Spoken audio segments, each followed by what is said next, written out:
আসসালামু আলাইকুম বন্ধুরা, আশা করি সবাই ভালো আছেন এবং সুস্থ আছেন। আজকের ভিডিওটা খুবই গুরুত্বপূর্ণ। ইউটিউবিং করতেছেন, ফ্রিল্যান্সিং করতেছেন, আমরা সবাই জানি যে আমাদের জিরো ট্যাক্স রিটার্ন করতে হয়। খুবই গুরুত্বপূর্ণ হচ্ছে এই ই রিটার্ন। আমরা সবাই জানি যে টিন নাম্বারটা কি এবং টিন নাম্বারটা কেন দরকার হয়। তো যারা ইউটিউব থেকে ইনকাম করতেছেন, গুগল অ্যাডসেন্স এর মাধ্যমে, তারপর ওয়েবসাইট অ্যাডসেন্স এর মাধ্যমে অ্যাফিলিয়েট মার্কেটিং করতেছেন, এই তিন নম্বরটা খুবই গুরুত্বপূর্ণ এবং তিন নম্বরটা আমাদেরকে দিতে হয়। যারা ফ্রিল্যান্সিং করতেছেন তারা কিভাবে জিরো রিটার্ন করবেন। তো আমি আজকে এটা কমপ্লিটলি একটা ভিডিও হবে যেখানে আমি জিরো ট্যাক্স রিটার্ন করে দেখাবো আপনাদেরকে, এবং এটি ফার্স্ট একটা ভিডিও হতে যাচ্ছে আমাদের চ্যানেলে। সাধারণত এই ধরনের ভিডিও আমি করি না, বাট এটা আমাদের একটা টপিক রিলেটেড, বিকজ অফ যে আমরা ফ্রিল্যান্সিং করতেছি, ইউটিউব করতেছি, অ্যাফিলিয়েট মার্কেটিং করতেছি। সো ডেফিনেটলি আমাদেরকে এটা জানতে হবে এবং সঠিকভাবে এই কাজটা করতে হবে। এবং আপনারা সবাই জানেন যে এভরি ইয়ার হচ্ছে নভেম্বর মাসটা মোটামুটি হচ্ছে সবাই আমরা এই জিরো রিটার্ন করে থাকি। তো আমি একটু দেরি করে ফেলছি। সো আজকে 30 তারিখ, তো আজকের মধ্যেই আমি এটা রিটার্নটা করে ফেলবো। সো আপনারা যারা এখনো করেননি, যাদের টিন নাম্বারটা আছে, কোনো কারণে আপনার টিন নাম্বারটা করেছেন, সো অবশ্যই ট্যাক্স রিটার্নটা করতে হবে। আচ্ছা, তো এই কাজটা করার জন্য আপনাকে যেতে হবে ট্যাক্স রিটার্ন। যদি আপনি গুগলে সার্চ করেন তাহলে আপনি পেয়ে যাবেন ই রিটার্ন নামে একটা অপশন আছে। ওকে, বাকি আরো কিছু ওয়েবসাইট আসবে, বাট আপনি সরাসরি ই রিটার্ন যে ওয়েবসাইটটা আছে এই ওয়েবসাইটে আপনি চলে আসবেন।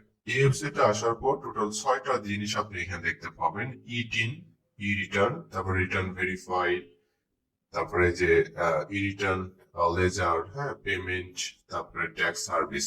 এখানে আসার পর আমাদের কাজটা হচ্ছে ই রিটার্ন। ওকে, এই অপশনটাতে আমাদেরকে ক্লিক করতে হবে। আমি এটা ক্লিক করলাম। ক্লিক করার পর আপনারা দেখতে পাচ্ছেন এখানে যে are you registered in e return system. এখন ব্যাপারটা হচ্ছে আপনারা যারা এখানে রেজিস্ট্রেশন করেন নাই তাদের জন্য কি, আর যারা রেজিস্ট্রেশন করছেন, দুটো অপশন নেই, তাই না? তো I am not yet registered, মানে আপনি যদি রেজিস্ট্রেশন না করে থাকেন এখনো পর্যন্ত তাহলে অবশ্যই আপনাকে রেজিস্ট্রেশন করতে হবে। আর একটা হচ্ছে যারা রেজিস্টার অলরেডি করে ফেলছেন। ওকে, তো এই রেজিস্ট্রেশনটা কি? এই রেজিস্ট্রেশনটা হচ্ছে আপনি এই যে দেখতে পাচ্ছেন এখানে ই10 register as a tax payer, এইখানে আপনি ক্লিক করে আপনাকে যেতে হবে। তো এখানে আপনি ক্লিক করেন, নতুন একটা পেজ ওপেন হবে। এখানে আসার পর জাস্ট আপনাকে এই যে রেজিস্ট্রেশন করতে হবে।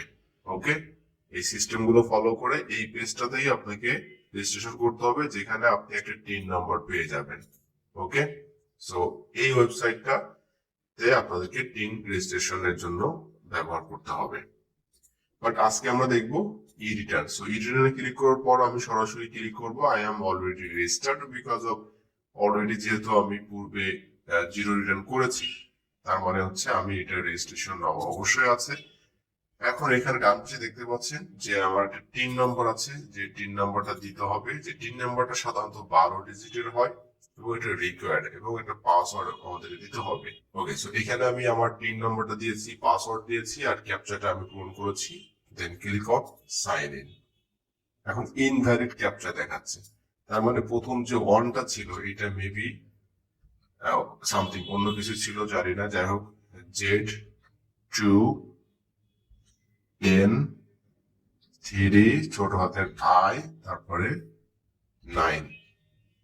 সো ভয়ের কিছু নাই, ভুল হইলে ওটা আপনি আবার দিতে পারবেন। সো আমি সাইন ইনে ক্লিক করেছি। আমার মনে হয় যে আমাদের এটা সাকসেসফুল হবে, মানে কোনো ভুল হয়নি। অনেক সময় পাসওয়ার্ড ভুল হতে পারে, এটা আপনি সুন্দরভাবে যখন কাজগুলো করবেন, ওকে, অবশ্যই সেভ করে রাখবেন। আচ্ছা, তো ফাইনালি আমি চলে আসছি ই রিটার্নের এই অংশে। এখন আসার পর এখানে দেখতে পাচ্ছেন সাবমিশনে লেখা আছে রেগুলার ই রিটার্ন। সো আমরা রেগুলার ই রিটার্নে ক্লিক করব। আমি আর ডিটেলস আপনাদের সাথে শেয়ার করছি না, এখানে কি কি আছে, এই যে ট্যাক্স রেকর্ডের হাবিজাবি ব্যাপারগুলো। এখানে দেখতে পাচ্ছেন যে অ্যাসেসমেন্ট কিছু ইনফরমেশন আমাদেরকে দিতে হবে। আচ্ছা, এখন আমাদের শুরু হচ্ছে, স্টেপ বাই স্টেপ আমাদের এই কাজগুলো শুরু হচ্ছে। অ্যাসেসমেন্ট ইনফরমেশন, এখানে কিছু ইনফরমেশন আমাদেরকে দিতে হবে। রিটার্ন স্কিম যেটা আছে এটা সেভ থাকবে অ্যাজ ইট ইজ। তারপরে এখানে অ্যাসেসমেন্ট যে ইয়ারটা আছে এগুলো আপনি চেঞ্জ করতে পারবেন না, ঠিক আছে, এটা যেভাবে আছে এইভাবে থাকবে। আচ্ছা, তারপরে এখানে ইনকাম ইয়ার যেটা আছে এটা অ্যাজ ইট ইজ এইভাবে থাকবে। এখন এই যে নিচে যে লেখা আছে যে any taxable income in the above mention income ইয়ার, মানে এই সময়ের মধ্যে আপনার কোনো ইনকাম হয়েছে কিনা যেটার উপরে ট্যাক্স অ্যাবেল, মানে যেখানে আপনাকে ট্যাক্স দিতে হবে, এই ধরনের কোনো ইনকাম আপনার যদি হয়ে থাকে তাহলে অবশ্যই ইয়েস থাকবে।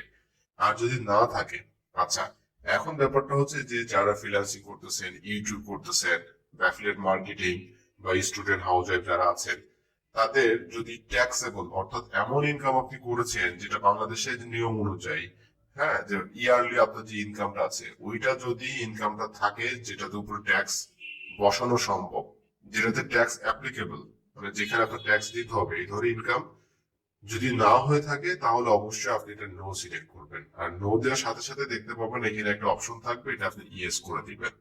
ওকে, তাহলে কি হবে, তাহলে এখানে যে এই যে হেডস অফ ইনকাম যে অপশন গুলো ছিল এগুলো ডিসেবল হয়ে যাবে, এগুলো আপনার জন্য আর অ্যাপ্লিকেবল হবে না। কারণটা হচ্ছে যে আপনি স্টুডেন্ট, আপনি ফ্রিল্যান্সিং করছেন, আপনি ইয়ারলি যে ইনকামটা করছেন ওটার উপরে আসলে ট্যাক্স আসে না। যেহেতু আমরা জিরো রিটার্ন করবো, সো আমাদের এই ব্যাপারগুলো মানে মাথা ব্যথা করার দরকার নেই। এখানে বিভিন্ন ব্যাপার আছে, যেমন কেউ যদি এমপ্লয়মেন্ট অর্থাৎ চাকরি থেকে যদি ইনকাম হয়, তারপরে রেন্ট থেকে, বাসা বাড়ি ভাড়া থেকে, গাড়ি ভাড়া থেকে, এই ধরনের এগ্রিকালচার, বিজনেস, ক্যাপিটাল গেইনস, এই ব্যাপারগুলো আছে। তো আমাদের এত কিছু চিন্তা করার দরকার নেই। আমরা যারা স্টুডেন্ট আছি, যারা ফ্রিল্যান্সিং করি, তো অবশ্যই আমাদের এইগুলো আমাদের ইনকামের ভিতরে আসবে না। ওকে, আচ্ছা, দ্বিতীয় যেটা আছে এটা অবশ্যই আপনি এখানে নো দিয়ে দিবেন। আচ্ছা, এরপরে রেসিডেন্ট স্ট্যাটাস, অবশ্যই আপনি রেসিডেন্ট দিবেন। নন রেসিডেন্ট মানে হচ্ছে যারা বাংলাদেশি না, এই ধরনের ব্যাপার স্যাপার, তো আপনি অবশ্যই রেসিডেন্ট মানে আপনি বাংলাদেশি। আচ্ছা, এখানে আসার পর যেহেতু আমরা নো দিয়েছি, এই একটা নো দেওয়ার কারণে কিন্তু এখানে আমাদের এই যে ইনকামের যে ব্যাপারগুলো আছে এই ব্যাপারগুলো কিন্তু সবকিছু কি হয়ে যাচ্ছে বলেন তো, সবকিছু ডিজেবল হয়ে যাচ্ছে, এখানে আমাদের কোনো কিছু দেওয়ার দরকার নেই। ওকে, আচ্ছা, এরপর আপনি কি করবেন, সেভ অ্যান্ড কন্টিনিউতে আপনি ক্লিক করবেন। আচ্ছা, এরপরে অ্যাডিশনাল কিছু ইনফরমেশন আছে, এটা নো দেওয়া পূর্বেই ছিল এখানে। তারপরে shareable direct of a company, no, কোনো কোম্পানি শেয়ারেবল কোনো ইয়ে নাই। আর এখানে আছে লেখা আছে যে যে IT 10B requirements, gross wealth over, এখানে তো এটা অবশ্যই আমাদেরকে নো দিতে হবে। গ্রোস ওয়েলথ আর এটা ওভার কখনো করে নাই। আমার গাড়ি আছে কিনা এখানে নিজের, নাও। তারপরে এখানে যে অফশোর প্রপার্টি, নো। তারপরে এখানে এটাও নো হবে, সিটি কর্পোরেশন। সো এটা আপনি ইয়েস দিতে পারেন, না চাইলে আপনি এটা নো দিতে পারেন। আচ্ছা, এক্সপেন্ডিচারে এই পেজে আসার পর আপনারা যদি আপনাদের যে খরচগুলো আছে সেই ব্যাপারগুলো যদি এখানে আপনি দিতে চান সেক্ষেত্রে আপনি এখানে দিতে পারেন। ওকে, আর যদি মনে করেন যে না এখানে আপনি নো দিবেন, সেক্ষেত্রে just total amount of expense and ট্যাক্সটা আপনি অ্যামাউন্টটা এখানে দেখবেন। সো আচ্ছা, এই অ্যামাউন্টটা বসানোর সময় আপনাকে যেটা লক্ষ্য রাখতে হবে, যদি আপনি পূর্বে ট্যাক্স পে করে থাকেন সেক্ষেত্রে আপনাকে মাথায় রাখতে হবে, বা আপনার সেই পিডিএফ ফাইলটা আপনি ওপেন করবেন, পূর্বে যেটা ছিল যে ওখানে আপনার সম্পদের কোনো অ্যামাউন্ট ছিল কিনা। ওকে, ওইটা অনুযায়ী আপনি এখানে অ্যামাউন্টটা বসাবেন, দেন এখানে সেভ অ্যান্ড কন্টিনিউ ক্লিক করবেন। আচ্ছা, তারপর এখানে আরো বেশ কিছু বিষয় থাকবে, আপনাকে এই বিষয়গুলো লক্ষ্য করার দরকার নেই। আপনি সরাসরি net wealth and previous income যেটা বলছিলাম আমি, ওইটা আপনি এখানে বসাবেন। তাহলে ওইটা যেটা ফার্স্ট আপনি বসালেন আর এই পূর্বের যেটা ছিল এটা অবশ্যই সেম হতে হবে। যদি সেম হয় তাহলে আপনার ডিফারেন্সটা এখানে কিন্তু জিরো চলে আসবে, অবশ্যই এটা জিরো করতে হবে ডিফারেন্সটা। ওকে, আর যদি আপনার সোর্স অফ ফান্ড থাকে, এগুলো তো পূর্বে আমি বলেছি, তাহলে অবশ্যই টিক মার্ক দিবেন, সেই সোর্স অফ ফান্ড গুলো আপনি দিবেন। তবে জিরো রিটার্নের ব্যাপারটা হচ্ছে এটাই যে আপনার অবশ্যই ডিফারেন্সটা এখানে জিরো করতে হবে, এই জন্য আপনি সেই অ্যামাউন্টটা সেই ধরনের বসাবেন। তারপর ট্যাক্স এন্ড পেমেন্টের অপশন গুলো আসবে এখানে, বাট এখানে আপনি কিছুই করতে হবে না, বিকজ অফ এখানে অলরেডি যেহেতু আমরা সব নো দিয়েছি, এখানে আমাদের কোনো অপশন নেই, সবকিছু জিরো দেখাচ্ছে এখানে। ওকে, বিকজ অফ আমাদের মানে এই যে টোটাল অ্যামাউন্ট যে পেয়েবল যে অ্যামাউন্টটা, এই অ্যামাউন্টটা আমাদের নাই, টোটাল জিরো আমাদের। অবশ্যই আপনাকে ভেরিফাই করে নিতে হবে সবকিছু। বাট আমি যেভাবে আপনাকে দেখিয়েছি, জাস্ট প্রবলেমটা হচ্ছে একটাই, যে আপনাকে পূর্বের যে ট্যাক্স, যে আমার অ্যামাউন্টটা ছিল আপনার, অর্থাৎ যে অ্যাসেটটা ছিল, ওইটা হিসাব করে আপনাকে এখানে বসাতে হবে, যেটা আমি বসিয়েছি দেখিয়েছি। আশা করি বুঝতে পারছেন। দেন এখানে আপনি প্রসিড টু অনলাইন রিটার্ন আপনি ক্লিক করেন। আর আপনার এখানে সবকিছু জিরো জিরো থাকবে, বিকজ আপনি জিরো রিটার্ন করতেছেন, সবকিছু আপনি জিরো দিয়েছেন, এবং পূর্বেই যে আপনার যে অ্যামাউন্টটা ছিল বর্তমানে এক্সপেন্স টোটাল মাইনাস হয়ে গেছে, দ্যাটস ওয়াই হচ্ছে আপনার ওটা জিরো হয়ে যাবে। ওকে, আশা করি বুঝতে পারছেন। সো এরপরে জাস্ট স্ক্রল করে নিচে আসবেন, আসার পর এখানে দেখতে পাবেন সাবমিট।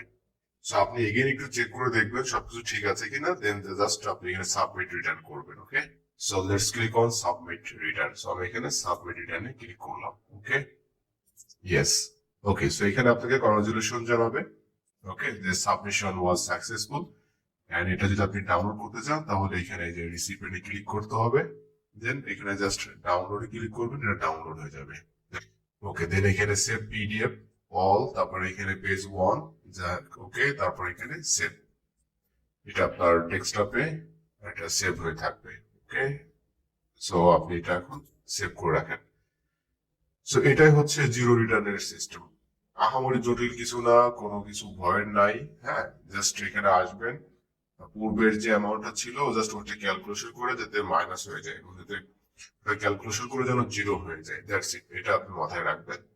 আর যখন ইনকাম থাকবে তখন অবশ্যই সেই ইনকামটা আপনাকে বসানোর জন্য যে সিস্টেম গুলো আছে এটা অবশ্যই কাজগুলো করতে হবে। ওকে, সো এই ছিল আমাদের স্টুডেন্ট হাউস ফ্রিল্যান্সারদের জন্য জিরো রিটার্ন কিভাবে করবেন। সো আশা করি ভিডিওটা আপনাদের কাজে লাগবে। যদি ভালো লাগে অবশ্যই কমেন্টে জানাবেন, আর এই ধরনের ভিডিও পাওয়ার জন্য অবশ্যই চ্যানেলটি সাবস্ক্রাইব করে রাখবেন। সো আজকের মতো এখানে বিদায় নিচ্ছি, ভালো থাকবেন সবাই, আল্লাহ হাফিজ।